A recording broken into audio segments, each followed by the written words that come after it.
If you're just tuning in for the first time, you're in for a spine-tingling ride through Georgia's most haunted hotspots. But hold up, if you didn't catch my haunted series on Alabama, you're missing out on some serious Southern supernatural drama. Ghosts, graveyards, and a whole lot of "what was that sound" moments. Go check it out, unless you're scared of phantom Confederates and creepy cemeteries. In that case, maybe just stick around here where it's totally not safer. Now we've crossed the state line and rolled right into Georgia, where the peaches are sweet and the ghosts don't play around. I'm talking haunted hospitals, cursed roads, creepy mansions, and of course, Lake Lanier. Yes, that Lake Lanier. The one that's claimed boats, cars, and allegedly souls. I'll be diving into that later, and no, I won't be wearing floaties. But I will be watching for ghost swimmers, because that's totally a thing now. Georgia might be home to the Braves, Coca-Cola, and some fine Southern cooking. But let's not forget the spirits that never clocked out. Some of these ghosts have been hanging around longer than the Waffle House menu has stayed the same, and if you've ever eaten grits while hearing whispers in the dark, don't worry, it's not the carbs talking. It's probably the ghost of a Civil War soldier looking for his boots. I've got my EMF meter charged, my camera rolling, and my bug spray on extra strength, because these Georgia haunts are surrounded by more than just mosquitoes. Some say you can hear crying in old asylums. Others swear they've seen ghostly figures in plantation windows. Me? I just want to survive long enough to hit a Braves game and maybe grab a chili dog without being photobombed by a poltergeist. And while we're talking baseball, if I do make it to a Braves game, I'll be the one scanning the bleachers for any ghostly fans still stuck in the 1995 World Series. Hey, even spirits have team loyalty, right? Georgia's got stories, y'all. From Savannah to the Appalachian Hills, every old town and dusty road has a legend. I'll be uncovering the ones that make you question every creak in the floorboard and every shadow in the hallway. This isn't just history, it's haunted history, and it's about to get good. So, grab your flashlight, your sweet tea, and maybe a cross or two, because we're about to step into Georgia's darkest corners. Let's go ghost hunting. Georgia style.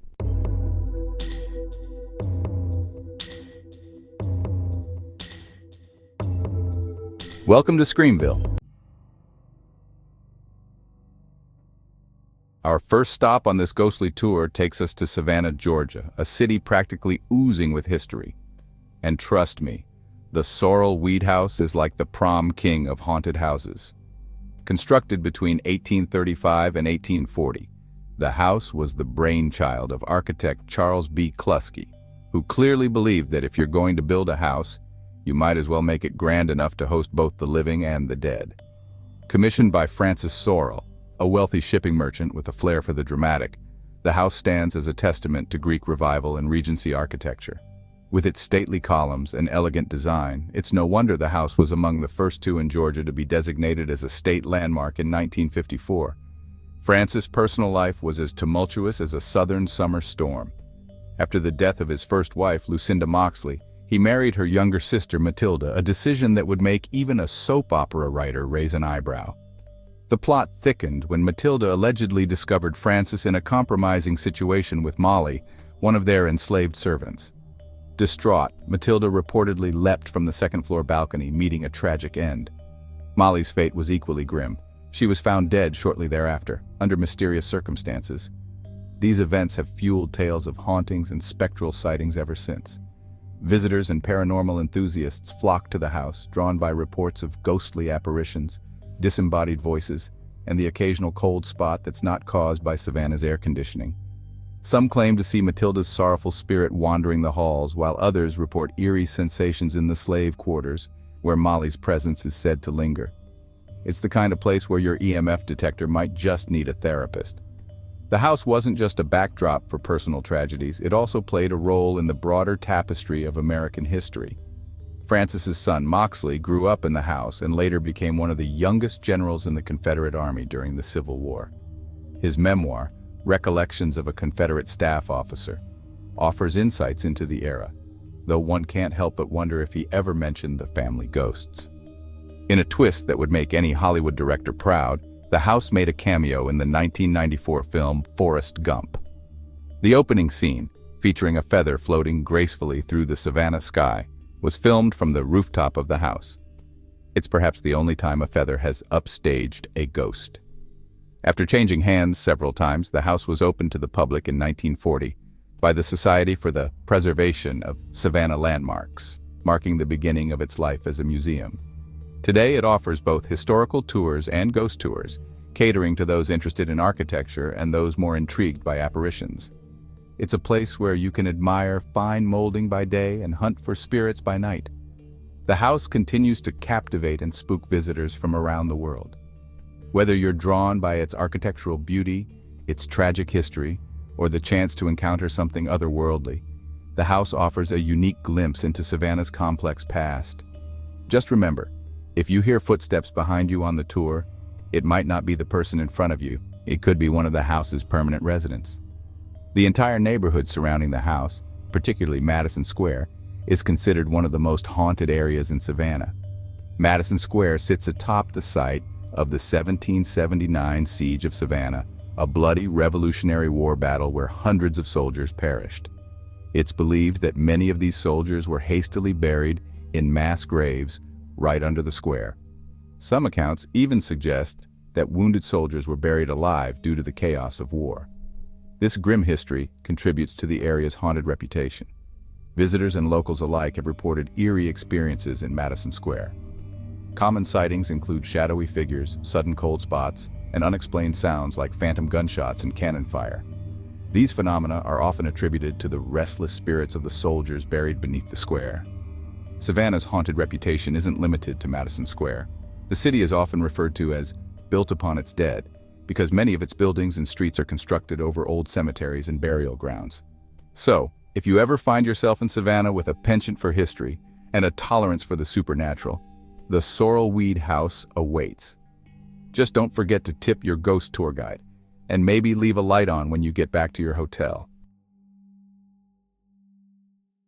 The Bleeding House of Atlanta remains one of the most perplexing unsolved mysteries in American history.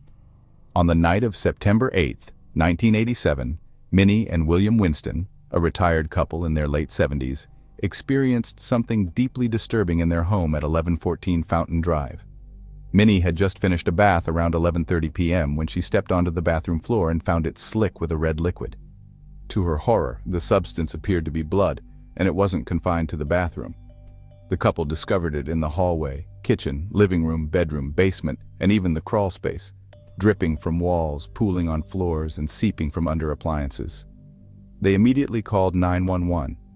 Emergency responders and police arrived to find what was later confirmed to be human blood throughout the house.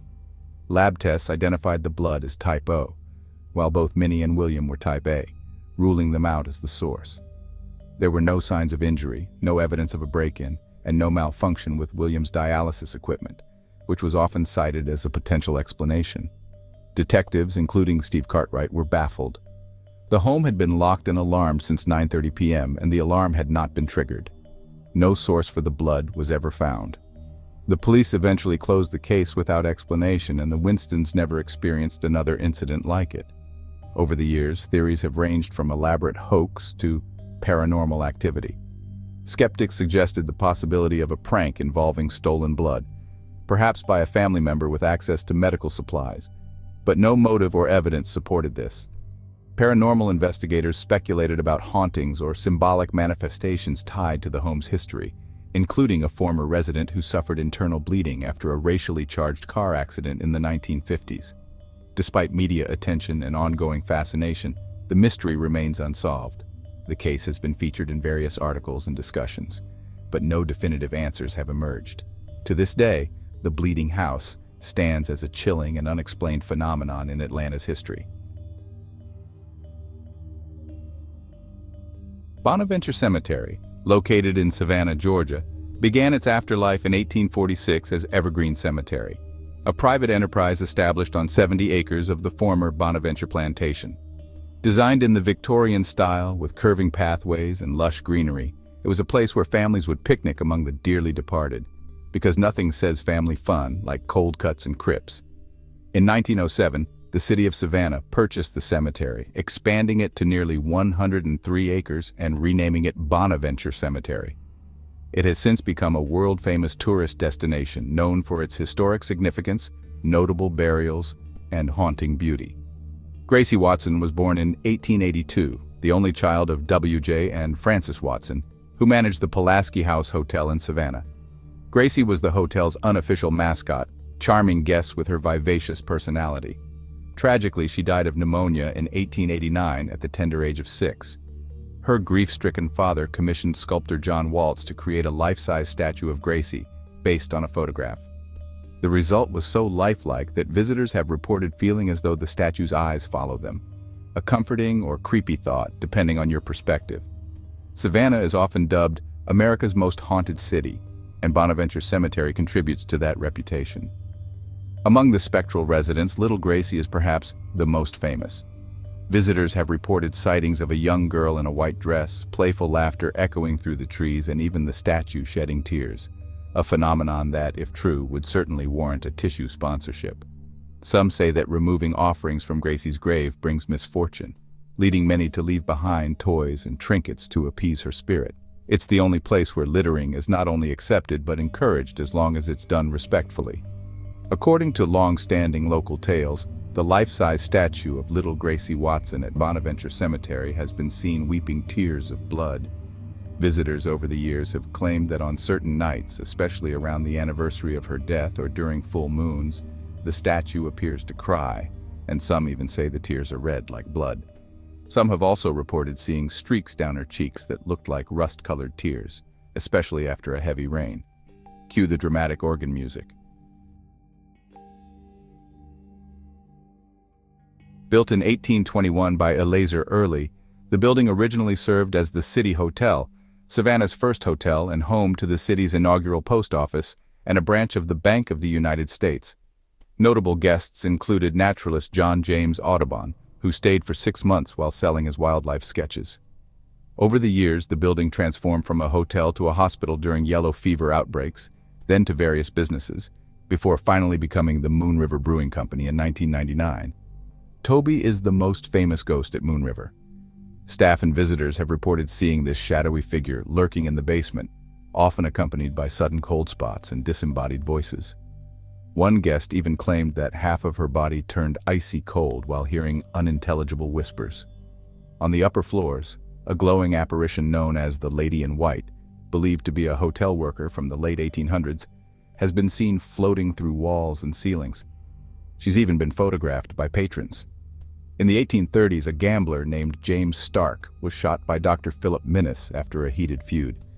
Stark's ghost is said to roam the main floor, pushing guests or knocking over silverware. The upper floors, once used as a makeshift hospital during yellow fever outbreaks, are said to echo with the sounds of children playing or crying. Some visitors have reported feeling invisible hands grabbing them, especially in the dining area. Moon River's haunted reputation has earned it. Features on several paranormal television shows, including Ghost Hunters, Ghost Adventures, and BuzzFeed Unsolved. These shows have documented various unexplained phenomena within the brewery. The Wolfoke family are infamous for one of the most brutal and haunting crimes in the state's history, the 1887 axe murders of 9 family members by Thomas G. Wolfoke. This chilling event has left an indelible mark on Georgia's past and continues to intrigue historians and paranormal enthusiasts alike. Thomas G. Wolfoke was born on June 18, 1860, in Bibb County, Georgia, to Susan Moore and Richard F. Wolfoke. After his mother's death, Thomas and his sisters lived with a maternal aunt in Athens. He later returned to Bibb County to live with his father and new stepmother, Mattie Howard. Described as quarrelsome and irascible, Thomas was known for his erratic behavior and deep resentment toward his stepmother and half-siblings, believing they stood in the way of his inheritance. In the early hours of August 6, 1887, tragedy struck the Wolfoke household. 9 family members were brutally murdered with an axe. Thomas's father, stepmother, 6 half-siblings, and a visiting aunt. Thomas claimed he escaped by jumping out a window and sought help from neighbors. However, inconsistencies in his story, bloodstains on his body, and the discovery of his bloodied clothing and a well-cast suspicion upon him. The murders shocked the nation, making front-page headlines, including the New York Times. Dubbed Bloody Wolfoke by the press, Thomas was indicted on 9 counts of murder, but tried only for his father's death. After a brief deliberation, he was convicted and sentenced to death.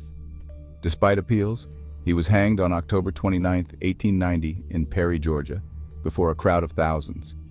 Over the years, the Wolfoke House gained a reputation for being haunted. Locals reported eerie occurrences, attributing them to the restless spirits of the murdered family members. The house, now long gone, was located in a wooded area of Bibb County. In 2005, members of the Okmulgee Archaeological Society located the house site, uncovering remnants like bricks and an old well, believed to be where Thomas discarded his bloody clothes. The Wolfoke case has inspired extensive research and debate. Author Carolyn DeLoach explored the possibility of Thomas's innocence in her books, suggesting that he may have been framed. A man in South Carolina was later found with a note confessing to the murders, adding another layer of mystery to the case. Today, the Wolfoke family is buried together at Rose Hill Cemetery in Macon, Georgia, marked by a somber monument. Thomas Wolfoke's grave is located in Orange Hill Cemetery in Hawkinsville. The story of the Wolfoke murders continues to captivate those interested in true crime and the supernatural. The Wolfoke murders remain a dark chapter in Georgia's history, blending elements of true crime, legal intrigue, and folklore. The haunting legacy of the Wolfoke House serves as a chilling reminder of the depths of human depravity and the mysteries that sometimes remain unsolved. Andersonville Prison, officially known as Camp Sumter, was the Civil War's version of a nightmare factory, minus the factory and plus a whole lot of suffering. Built in 1864 in southwest Georgia, it was designed to hold 10,000 Union prisoners. But it ended up cramming in over 32,000 at its peak. That's like trying to fit a football stadium into a shoebox, except the shoebox is made of pine logs and despair. The prison was essentially a giant open-air pen surrounded by a 15-foot-high stockade. Inside there were no barracks, just dirt, disease, and desperation. The only water source was a stream that doubled as a latrine, which is about as refreshing as it sounds. Food was scarce, medical care was non-existent, and the only thing in abundance was misery. Enter Captain Henry Wirtz, the prison's commandant, who managed the place with all the compassion of a rabid porcupine. After the war, he became one of the few people executed for war crimes in the U.S., earning the dubious honor of being the scapegoat for the Confederacy's prison system. His defense? I was just following orders.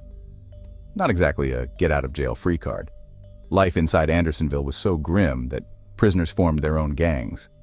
The most notorious were the Andersonville Raiders, who robbed and assaulted fellow inmates. Eventually, a group called the Regulators rose up, held a makeshift trial, and executed 6 of the raiders. It was like a prison drama, but with more dysentery and fewer commercial breaks.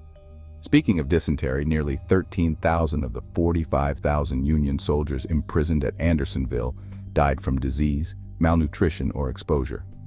That's a statistic so horrifying it makes you want to hug a history book and apologize.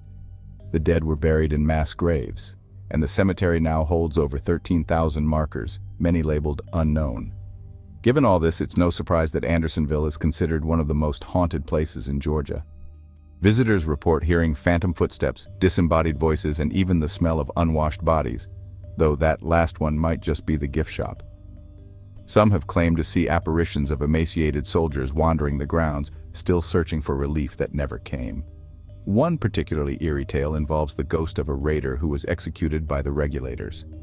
According to legend, his restless spirit roams the cemetery, perhaps seeking redemption, or maybe just a decent meal. Others have reported sudden drops in temperature and feelings of overwhelming sadness, as if the very air is saturated with sorrow. The most famous supernatural feature is Providence Spring, a water source that miraculously appeared during a drought, saving countless lives. Today, it's a peaceful spot, but some say the water still carries the echoes of desperate prayers and whispered thanks. Drink at your own risk. You might quench more than just your thirst. Despite, or perhaps because of, its grim history, Andersonville has become a place of reflection and remembrance. The National Prisoner of War Museum stands as a tribute to all American prisoners of war, and the site serves as a sobering reminder of the depths of human suffering and the resilience of the human spirit. It's a must-visit for history buffs, ghost hunters, and anyone who thinks their job is tough.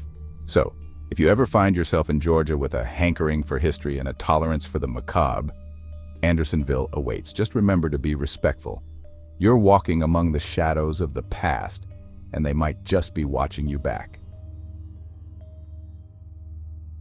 Kennesaw Mountain, where the trees whisper secrets, cannons echo in the mist, and ghostly soldiers might just photobomb your selfies. Nestled in Cobb County, Georgia, this isn't just a scenic spot for hikers and history buffs. It's also a hotspot for spectral sightings and eerie encounters. On June 27, 1864, during the Atlanta campaign of the Civil War, Union General William T. Sherman launched a frontal assault against Confederate forces entrenched on Kennesaw Mountain. The result? A Confederate victory with approximately 3,000 Union and 1,000 Confederate casualties. The battlefield's blood-soaked history has left an indelible mark, with many believing the spirits of fallen soldiers still roam the area. Visitors have reported sightings of ghostly soldiers in Confederate uniforms, marching in formation or standing guard, only to vanish when approached. Some even claim to hear the distant sounds of drums and gunfire, as if the battle is still raging on in another realm. One of the most haunted spots is the Dead Angle, where intense hand-to-hand combat occurred. Hikers have described sudden drops in temperature, feelings of unease, and even the sensation of being watched. It's said that the spirits of soldiers who perished there are still reliving their final moments. Some modern homes built near the battlefield have their own ghost stories. Residents have reported apparitions of soldiers appearing in their homes, only to disappear through walls. One homeowner even claimed to see a ghostly cavalry officer riding through their living room. Talk about an unexpected house guest. In a particularly chilling account, a man driving near the battlefield encountered a ghostly figure on horseback. The rider, dressed in Union blue, chased his car before vanishing into thin air. It's stories like these that make you think twice about late-night drives in the area. As if ghost soldiers weren't enough, some visitors have reported sightings of ghost deer, ethereal animals that vanish upon approach. Others have described the sudden smell of gunpowder or blood with no apparent source. It's as if the battlefield occasionally peels back the veil of time, offering glimpses into its violent past. Kolb's Farm, located within the park, was the site of another brutal battle. Today it's known for paranormal activity, including unexplained noises, moving objects, and ghostly apparitions. Some say the spirits of soldiers still linger, unwilling to leave the place where they met their end. Interestingly, the name Kennesaw is derived from the Cherokee word ga-ni-sa, meaning cemetery or burial ground. Given the area's history, it's a fitting moniker for a place where so many met their untimely demise. Even today, people report strange experiences. One individual recounted seeing a mysterious figure dressed entirely in black at the base of the mountain. Despite searching the house, they found no intruder, leaving them to wonder if they'd encountered a spirit from the past. Whether you're a history enthusiast, a paranormal investigator, or just someone looking for a scenic hike with a side of spookiness, Kennesaw Mountain offers a unique experience. Just remember, if you hear the distant beat of drums or catch a glimpse of a soldier out of the corner of your eye, you're not alone. The past is very much alive here. So next time you're in Georgia, consider a visit to Kennesaw Mountain. Just be prepared for more than just beautiful views. You might just have a ghostly encounter of your own. Oakland Cemetery in Atlanta is a place where history, mystery, and intertwine. Established in 1850 as Atlanta Cemetery, this 6-acre plot was the city's answer to the age-old question: where do we put all these people? By 1872, it expanded to 48 acres and was renamed Oakland Cemetery, inspired by the abundance of oak trees that seemed to say, "We're branching out." This Victorian-style garden cemetery isn't just a resting place for over 70,000 souls. It's Atlanta's version of a VIP lounge. Notable residents include Margaret Mitchell, author of Gone with the Wind, and golf legend Bobby Jones, whose grave often features golf balls left by admirers, forever teeing off in the afterlife. Oakland's history is as layered as a Southern belle's hoop skirt. It houses separate sections for African Americans, Jews, and Confederate soldiers, reflecting the city's complex past. The African American section tells stories of resilience, with figures like Carrie Steele Logan, founder of the oldest black orphanage in the U.S., resting here. Now let's talk about the spirited side of Oakland. Visitors have reported sightings of Confederate soldiers doing roll calls, perhaps still waiting for their final orders. Some claim to have seen a Union soldier hanging from a tree, which is both eerie and a stark reminder of the cemetery's Civil War history. One of the more peculiar tales involves Jasper Newton Smith, a man so averse to neckties that he ensured his statue in the cemetery was tie-free. Legend has it, when a vine wrapped around the statue's neck resembling a tie, Smith himself removed it. Talk about a posthumous fashion statement. The cemetery's Confederate section is marked by a 65-foot obelisk, once the tallest structure in Atlanta. It's a towering reminder of the city's Civil War history and the many soldiers who found their final resting place here. In 2008, a tornado swept through Oakland, toppling trees and damaging headstones. Some say the spirits were stirred, leading to an uptick in paranormal activity. Or maybe they were just upset about the landscaping. Oakland isn't just about the past, it's a living part of Atlanta's culture. Events like Sunday in the Park and the Spirit of Oakland Halloween tours bring history to life, sometimes quite literally, if the ghost stories are to be believed. If you're planning a visit, remember, it's a place of respect, reflection, and perhaps a few goosebumps. And if you hear your name during a phantom roll call, maybe it's time to head back to the land of the living. The Fox Theater in Atlanta isn't just a dazzling venue for Broadway shows and concerts, it's also a hotspot for ghostly encounters and spine-tingling tales. Let's embark on a haunting journey through its eerie history. The Fox Theater opened its doors on December 25, 1929, just 2 months after the stock market crash that ushered in the Great Depression. Talk about timing.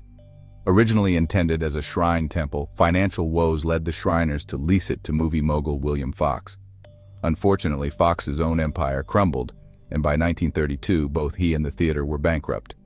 One of the most chilling tales involves a backstage elevator that seems to have a mind of its own. Legend has it that the girlfriend of a former manager died in the theater, and ever since, the elevator randomly travels between floors, often stopping on the 4th floor where the couple once lived. During ghost tours, visitors have experienced the elevator's peculiar behavior firsthand. Bob Van Camp, a beloved organist at the Fox, loved the theater so much that his ashes were interred within its walls. Patrons and staff have reported hearing organ music when no one is at the keys, suggesting that Bob still enjoys serenading audiences from beyond. Joe Patton, affectionately known as the Phantom of the Fox, lived in a secret apartment within the theater for decades. His dedication saved the Fox from a devastating fire in 1996. Some believe his spirit still watches over the venue, ensuring its safety and splendor.